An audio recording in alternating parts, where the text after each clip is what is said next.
Hello everyone, कैसे हो आप सब। आई होप आप सब बिल्कुल अच्छे होंगे, अपने अपने घरों में बहुत खुश होंगे, मस्त होंगे और तंदुरुस्त होंगे। मैं सुषमा कुहाड़ एसके ब्लॉग्स में आप सभी का बहुत बहुत स्वागत है। तो फ्रेंड्स, सबसे पहले आप सभी को मेरी राम राम। और बताइए कैसे हो। मैं तो यही उम्मीद करती हूँ कि आप सब बिल्कुल अच्छे होंगे और खूब इंजॉय कर रहे होंगे।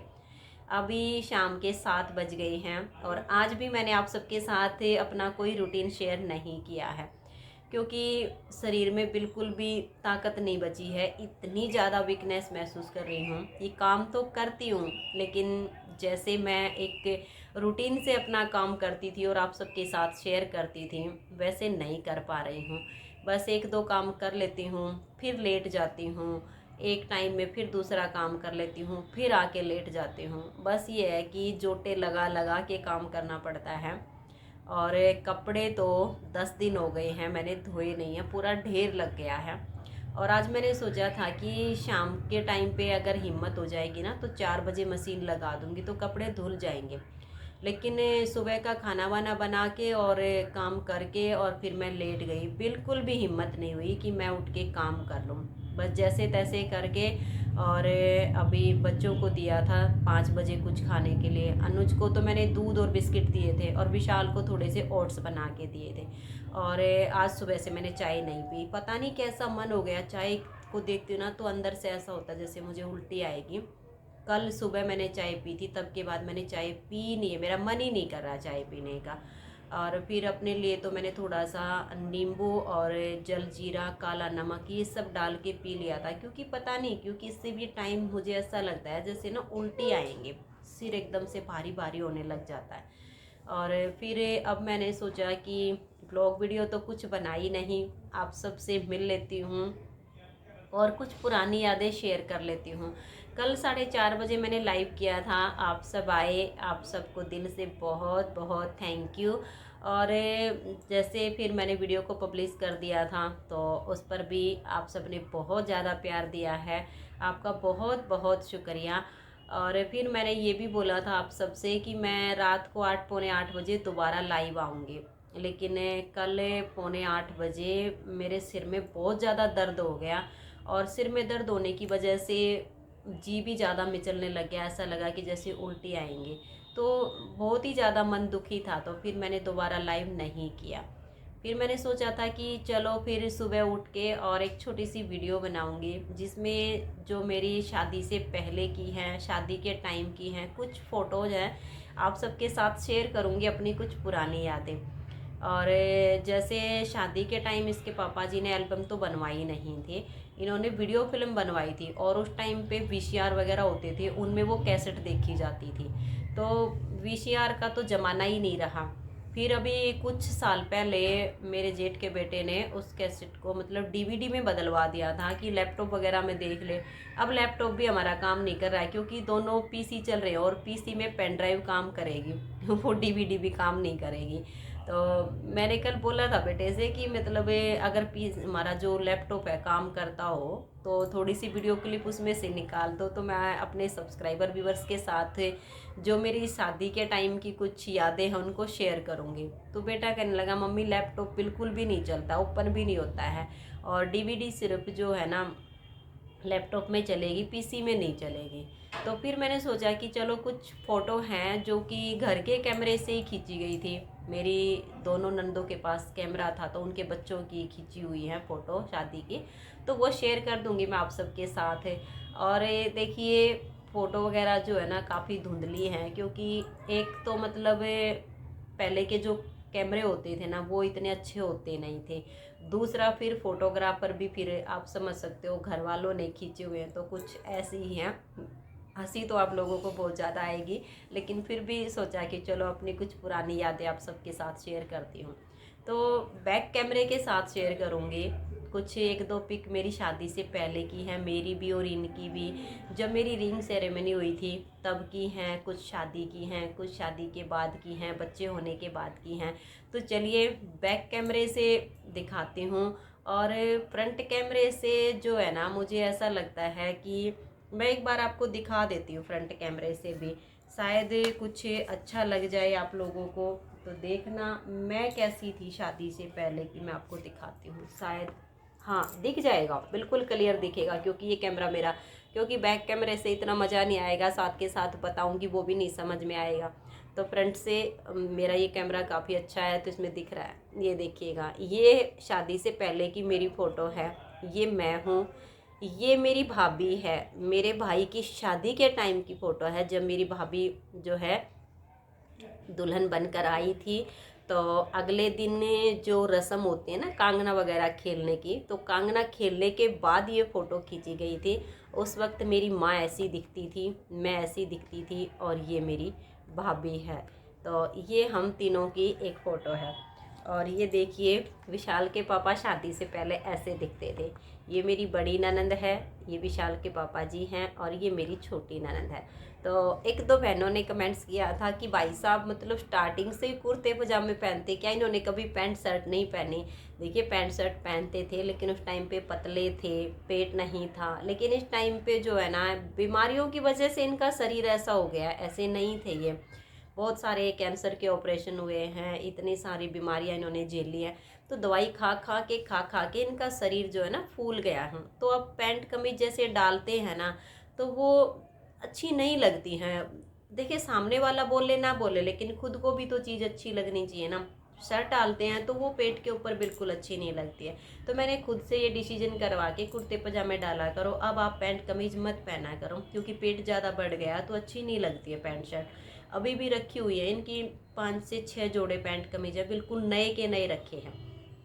लेकिन जब इनके ऑपरेशन पे ऑपरेशन होते रहे हर बार इतने सारी ग्लूकोज, इतनी सारी दवाइयाँ, तो पेट हर बार बढ़ता चला गया। तो पैंट शर्ट फिर छोड़ दी, अब कुर्ते पजामे पहनते। तो ये शादी से पहले ऐसे दिखते थे। और ये देखिए, ये कुछ फ़ोटो हैं जब ये मुझे जो है अंगूठी पहनाने के लिए गए थे, क्योंकि हरियाणा में तो इसको यही बोलते हैं कि अंगूठी पहनाने गए हैं, रिंग सेरेमनी जिसको बोलते हैं। तो उस वक्त मैं कुछ ऐसी दिखती थी, मैं हद से ज़्यादा, कुछ तो खेतों का रहना था, कुछ काली दिखती थी बहुत ज़्यादा, कुछ ये कैमरे ऐसे थे, बिल्कुल बिद सी पिट्टी पड़ी है, आप देख सकते हो इस तरह से। ये मेरी जो है बीच वाली जेठानी है, ये मेरी माँ है, और ये सासू माँ। तो आप देख सकते हो जब मेरी सगाई हुई थी तब भी ये ऐसे ही दिख रही है, और आज भी ऐसे ही दिख रही है, इनमें कोई अंतर नहीं आया है। और ये मैं हूँ। तो ये उसी वक्त की हैं कुछ। और यहाँ पर भी देखिए, ये मेरी ननंद है, और ये मैं हूँ, ये मेरी जेठानी है, ये मेरी सासू जी है। और मेरी बड़ी जेठानी नहीं गई थी जब मेरी रिंग सेरेमनी हुई थी ना, मेरी सगाई हुई थी, तो बड़ी जेठानी घर पे रह गई थी, बीच वाली गई थी वहाँ पे। और ये देखिएगा, कुछ तो वो बात है ना कि खेतों में रहते थे, तो खेतों में रहने की वजह से सुबह निकलती सूरज आती थी, शाम तक सूरज रहती थी, और कुछ तो रंग काला हो गया था। कुछ साड़ी ऐसे कलर की लेके गए थे जो मुझ पे बिल्कुल भी शूट नहीं कर रही थी, और भी ज़्यादा इसमें अजीब लगने लग गई थी। और कुछ क्या बताऊँ, जब मुझे ये लगा कि आज मेरी जो है सगाई होगी और ये सब मुझे देखने के लिए आएंगे, इतने सारे मतलब ससुराल से लोग आएंगे, मेरा डर के मारे जो है ना ऐसा मतलब मुँह हो गया जैसे किसी ने पीट दिया मुझे हद से ज़्यादा। और इतनी डर गई थी मैं कि डर के मारे भी मेरा रंग नीला पड़ गया था उस दिन। इतना कोई लड़की नहीं डरती होगी जितना उस दिन मैं डर गई थी, जब ये लगा कि आज अभी के अभी मेरी ससुराल से आने वाले हैं और आज मेरी जो है ना सगाई होने वाली। मैं बहुत ज़्यादा डर गई थी उस दिन। तो ये उस वक्त की हैं कुछ यादें, ये देखिए। और ये मेरी बीच वाली जेठानी है, ये मैं हूँ, और ये मेरी ननंद की बेटी है, शादी नहीं हुई थी उनकी तब। तो ये यादें थी मेरी सगाई की। तो अब मैं आपको जो है ना अपनी शादी की फ़ोटो दिखाती हूँ। पहले तो शादी भी आप हंसोगे यार, थोड़ा सा अजीब ही होती थी, ऐसा नहीं होता था जैसे आजकल होता है। तो ये देखिए फेरे कैसे होते थे, आप पहले तो ये देखिएगा, इस टाइप होते थे फेरे। दुल्हन को बिल्कुल कवर कर देते थे, कहीं से कुछ भी नहीं, फेस तो बहुत दूर की बात है, हाथों को भी ढकवा देते थे, ऐसे होते थे फेरे। ये देख लीजिएगा इस टाइप से। और कोई मंडप नहीं लगाते थे उस टाइम पे, कुछ नहीं था, बस ऐसे ही खुले आंगन में और चौक पूर देते थे और ऐसे शादी होती थी। और ये देखिए तबीयत बहुत ज़्यादा ख़राब हो रही है आज भी मेरी, और यहाँ पर देखिएगा, ये खेतों में बारात गई थी ना, तो आप देख सकते हैं अप्रैल का महीना है। गेहूं आप देख रहे हो कैसे मतलब दिख रहे हैं, कटाई का मौसम है, गेहूं मतलब कटने के लिए तैयार हो जाते हैं इस टाइम पे। तो ऐसे खेतों में बारात ऐसे बिठाई थी, टेंट लगा दिया था। एक जैसे एकड़ ज़मीन होती है ना, वहाँ पे गेहूं नहीं थे, बरसी वगैरह बो रखी थी, तो वो ख़त्म हो चुकी थी, तो उसी में टेंट लगा दिया था बारातियों के लिए। तो खेत में ही बारात रुकी थी और खेत में ही मेरी शादी हुई थी। और ये देखिएगा ऐसे नहर की पटरी है, ये यहाँ पे टेंट लगा हुआ है, कैसे बाराती अपना मज़े कर रहे हैं। और ये विशाल के पापा जी बैठे हुए, इतने पतले थे मतलब मेरी शादी के टाइम पे, जैसे अब दिखते हैं ऐसे नहीं थे। तो कुछ बहनों को ये कमेंट्स आते थे कि भाई साहब पहले कैसे दिखते थे, क्या ऐसे ही थे? ऐसा कोई भी नहीं होता है, सब कुछ बदल जाता है। आप मुझे देख लीजिए, मैंने रिंग सेरेमनी के टाइम की पिक दिखाई है, शादी से पहले की दिखाई है, क्या मैं अब वैसी दिखती हूँ? नहीं, सब कुछ बदल जाता है।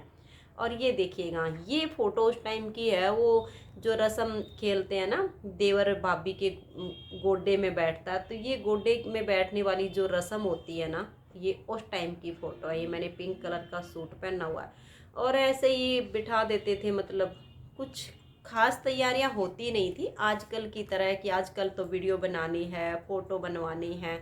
और ये देखिए, ये चूड़ी पहनाने की यहाँ पे रस्म हो रही है। और ये मनियारी बैठी है ना, कसम से ये ऐसी थी, मेरे एक तो मेरे पतले पतले से हाथ थे, अब तो भगवान की दया से शरीर अच्छा हो गया, तब मैं बहुत ज़्यादा पतली थी।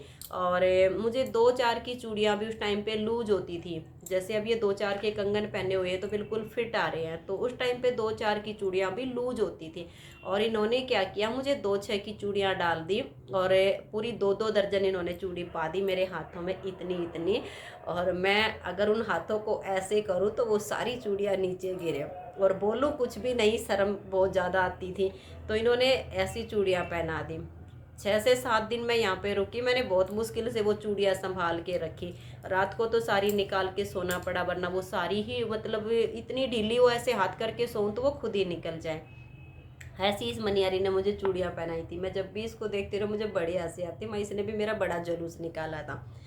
और ये देखिएगा, ये भी वही रस्म हो रही है जो गुड्डे में बिठाने वाली होती है ना, यहाँ पर।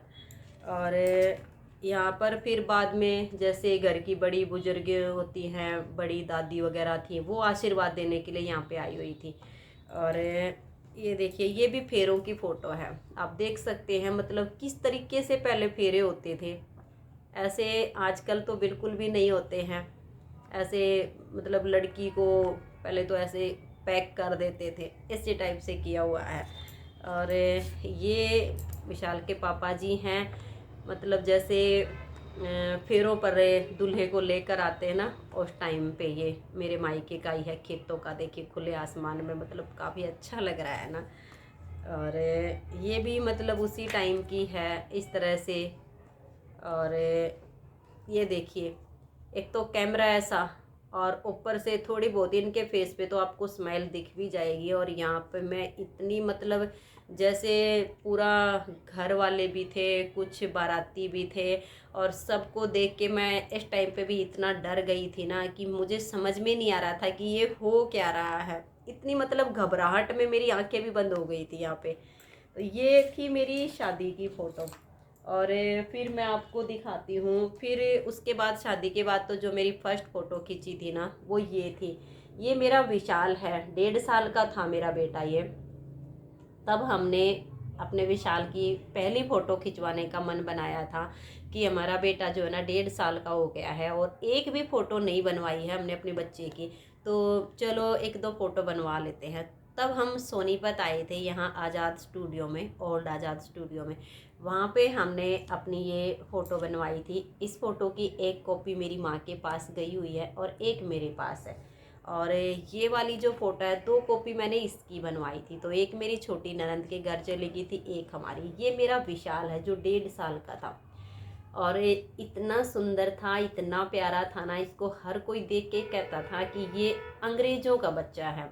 मतलब जब मैं इसको अपनी गोद में लेती थी ना, तो कोई यकीन नहीं कर पाता था कि ये मेरा बेटा है, क्योंकि मैं उस टाइम पे कुछ काली भी ज़्यादा दिखती थी, और कुछ वीकनेस भी बहुत ज़्यादा थी। टेंशन इतनी थी, प्रॉब्लम इतनी थी घर में, आदमी अच्छा खासा बीमार पड़ जाए, अच्छा खासा आदमी वैसे ही काला पड़ जाए। और लेकिन भगवान की कृपा से और कुछ ताने भी बहुत ज़्यादा ही मिलते थे मेरे रंग रूप को लेकर के मुझे। मैं बहुत ज़्यादा परेशान रहती थी उस टाइम पे, और ईश्वर से प्रार्थना करती थी कि भगवान मेरे बच्चे मेरे जैसे मत देना, मेरे बच्चे ऐसे देना कि मतलब कोई उनको ना ये बोले कि इतना काला है, इसको गोद में नहीं लेंगे, इसको ये नहीं करेंगे, तो बुरा लगता था सुन के।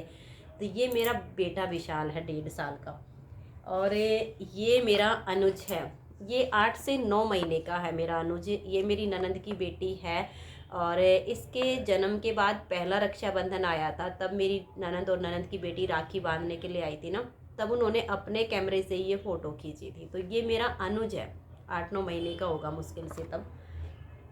और ये मेरे दोनों बच्चे हैं और ननंद का बेटा है। ये लगभग मेरा बेटा 2.25 साल का अनुज है, और इससे 3 साल बड़ा ये है। तो 2.25 का ये है, तो 3 ये लगा लो, 5.5-6 साल का ये मेरा बेटा विशाल है। इसने स्कूल जाना स्टार्ट किया था, जैसे स्कूल जा रहा था तो वहाँ पे फ़ोटो वगैरह देनी थी, इसकी स्कूल में जमा करवानी थी, तो फिर हमने कुछ फ़ोटो घर पे बनवा ली थी। और ये देखिए मैं यहाँ पे आप सबको कैसी दिख रही होंगी, एकदम जैसे बिल्कुल हड्डियों का ढांचा है। ये मेरे बेटे का जन्मदिन है, 2 साल का हुआ था मेरा अनुज वहाँ उस टाइम पे, और मेरे पास कुछ पैसे वगैरह नहीं थे उस टाइम पे एक भी। तो मेरी जो बड़ी जेठानी है ना, मेरे बच्चों से प्यार करती थी और आज भी करती है, बहुत ज़्यादा करती थी।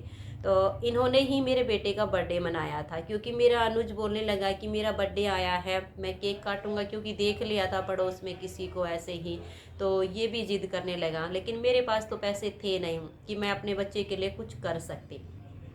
तो मेरी जेठानी ने जो है ये सारा खर्चा उस टाइम का इसके लिए केक मंगवाया था, इसके लिए ड्रेस भी लेकर आई थी, इसके लिए एक छोटी सी साइकिल जो पहले चलती थी ना बच्चों की, एक छोटी सी साइकिल भी लेकर आई थी। तो ये सारी चीज़ें उन्होंने ही की थी, मेरे पास तो थे नहीं पैसे कि मैं अपने बच्चे के लिए कुछ कर पाती। तो ये सारा उसने किया था, मैंने नहीं किया था। तो ये मेरे बेटे का फर्स्ट बर्थडे मनाया था, क्योंकि 1 साल का हुआ तब नहीं मनाया था। जब ये 2 साल का हुआ ना, तो बोलने लग गया था कि मम्मी मुझे ऐसे ही करना है, तो ये उन्होंने किया था। और ये फ़ोटो है हमारी पानीपत जाने के बाद। कुछ बहनों के कमेंट्स होते हैं ना कि साड़ी में नहीं देखा आपको कभी भी, तो ये मेरी एक फ़ोटो है। और ये भी मेरे अनुज का जन्मदिन था, और मेरे जेठ की बेटी गई हुई थी पानीपत, तो बोलने लगी कि चाची अनुज का बर्थडे मनाएंगे, और मैं भी आई हुई हूँ। तो उस टाइम पे ना भगवान की दया से मतलब इतना हो गया था कि मैं अपने बच्चों के लिए कुछ कर पाऊँ। तो फर्स्ट टाइम में मैंने अपनी तरफ से अपने बेटे का जन्मदिन मनाया था उस टाइम पे, क्योंकि देखिए अगर कुछ पैसे नहीं होते ना, तो बच्चों की इच्छाएं पूरी करना भी मुश्किल हो जाता है। तो फिर मतलब ये कहने लगे कि जन्मदिन मना रहे हैं, तो कुछ फ़ोटो वगैरह भी बनवा लेते हैं उसकी। तब हमने ना फोटोग्राफर को घर पे बुलाया था, तो उस टाइम पे घर पे ही ये हमने फ़ोटो बनवाई थी। और ये बैकग्राउंड वगैरह फोटोग्राफर ने ही बनाया था, ये तो घर पे बेड पे बैठ के, और तब मैंने फ़ोटो खिंचवाई थी। और ये देखिए हमारी रीतू ऐसी थी शादी से पहले, और ये मैं हूँ, और ये मेरे जेठ की बेटी रीतू है। और मेरा अनुज ये था, ये लगभग 8 से 9 साल का था मेरा बेटा तब, जब इसका जन्मदिन मनाया था हमने। 12 अक्टूबर को मेरे बेटे का बर्थडे आता है, और ये वाला बर्थडे मनाने के बाद फिर हमने जो है इसका बर्थडे यहाँ पर आने के बाद ही मनाया। मैंने आप सबके साथ शेयर भी किया था, बहुत सालों के बाद फिर यहाँ पर आकर दोनों फैमिली ने इकट्ठे होकर मेरे बेटे का बर्थडे बनाया। और ये देखिए ये मेरी सासू माँ अपने दोनों पोतों के साथ में, और उस टाइम पे हम दोनों ऐसे दिखते थे, ये देख लीजिए। मतलब कुर्ते पजामे उस टाइम पे इन्होंने पहनने शुरू कर दिए थे, क्योंकि थोड़ा थोड़ा सा पेट इनका बढ़ गया था, तो फिर पैंट कमीज भी पहनते थे। लेकिन मैंने कुछ कुर्ते पजामे इनके सिलवा दिए थे कि आप ज़्यादातर कुर्ते पजामे डाला करो, वो आप पर शूट करेंगे। तो इस तरह से ये देखिएगा उस टाइम पे मैं ऐसे दिखती थी। और ये वाली साड़ी मुझे मेरी भाभी ने दिलवाई थी, ये 1250 रुपये की साड़ी आई थी। मैं अपने मायके गई हुई थी, तो भाभी कहने लगी चल सूट साड़ी कुछ जो चाहिए ले आ। तो मैंने कहा कि कभी भी शादी होती है, कुछ फंक्शन होता है ना, तो मेरे पास साड़ी नहीं है। और जो मेरी शादी के टाइम की थी ना, वो साड़ी ही बिल्कुल अजीब हो गई थी। तब मैं ये आखिरी अपनी साड़ी लेकर आई थी, और उसके बाद फिर मैंने अपनी कोई साड़ी नहीं खरीदी। और अब तो इसका भी फैशन बिल्कुल आउट हो गया है, बिल्कुल ही ख़त्म सी हो गई है, ये साड़ियाँ पहनने लायक बची नहीं है। और ये दोनों माँ बेटा और दोनों मेरे बच्चे। तो ये कुछ पुरानी यादें मैंने आप सबके साथ शेयर की हैं। तो आज की वीडियो आप सबको कैसी लगी, आप सब मुझे कमेंट्स करके ज़रूर बताइएगा। तो आप सब ने देखा कि मतलब शादी से पहले का जो एक लुक होता है लड़की का, वो कैसा था, शादी हुई तब कैसी थी, बच्चे होने के बाद कैसी थी, और आज मैं कैसी दिख रही हूँ। तो फ्रेंड्स, आज की इस वीडियो का मैं यहीं पर एंड करती हूँ। मिलते हैं एक अच्छी सी वीडियो के साथ, तब तक के लिए आप सभी को मेरा प्यार भरा नमस्कार। राधा स्वामी, राधे राधे, जय श्री राधे, बाय बाय।